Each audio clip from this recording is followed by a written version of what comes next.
ছোটবেলায় যখন আমরা স্কুলে যাইতাম মাত্র একটা টাকা নিয়ে স্কুলে যাইতাম, আটানা পয়সা আমরা খরচ করে খাইতাম, বাকি আটানা পয়সা আবার ফেরত নিয়ে আসতাম পরের দিন খাওয়ার জন্য। আর এখন বর্তমানে আপনি স্কুলে কলেজে যদি 500 টাকাও নিয়ে যান, পরের দিন দেখা যায় আপনার পকেট শূন্য। এর জন্য টাকার মান কলম আগের সে তুলনায় এখন কলম অনেক বেড়ে গেছে। সম্মানিত ভাই ও বোনেরা, আগের মানুষগুলো কলম ছিল অত্যন্ত সৎ, মুখ দিয়ে যে কিছুই বলতো আল্লাহ পাক রব্বিল আলামিন খুব দ্রুত কবুল করত।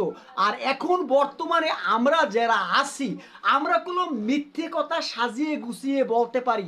আগের মানুষ যারা ছিল তারা কলম কখনো মিথ্যে কথা বলা পছন্দ করতো না, মিথ্যে কথার বলা অপরাধে কলম তাকে সাজা দিত।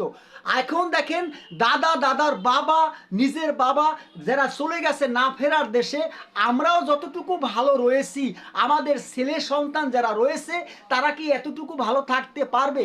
তারপরে আস্তে আস্তে যত দিন যায়, এর জন্যই ময় মুরব্বীরা বলে যে যায় দিন ভালো যায়, আসে দিন কষ্টহীন। আসলে এটাই সত্য কথা।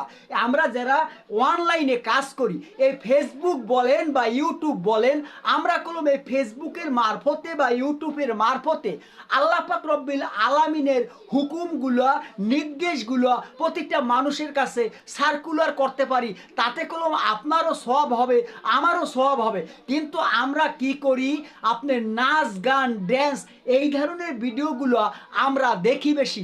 আমরা ভালো জিনিস দেখি না, আমরা ভালো জিনিস খেতে পারি না, আমরা ভালোভাবে চলতে পারি না। এটাই সত্য কথা, যে আসলে যে সত্য কথা বলবে, যে হক কথা বলবে, তার কোনো মূল্য পৃথিবীতে খুব কম। তবে সবাই এক নয়, হাতের 5টা আঙ্গুল সমান নয়।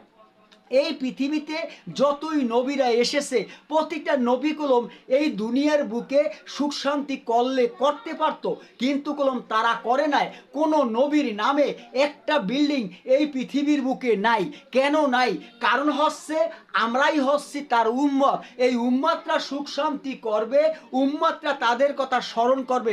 সেই উম্মত হয়ে আমরা কতটুকু আল্লাহ পাক রব্বিল আলামিনের হুকুম নির্দেশ পালন করতে পেরেছি, সেই উম্মত হয়ে আমরা কয়জন নবীর নাম জানি আমরা, যারা আপনার এই পৃথিবীর বুকে আমরা বান্দা হিসাবে রয়েছি। এই জন্য অবশ্যই নবীদের কথা স্মরণ করবেন, মা বাবা গুরুজনের জন্য আল্লাহ পাক রব্বিল আলামিনের কাছে দোয়া করবেন ইনশাআল্লাহ।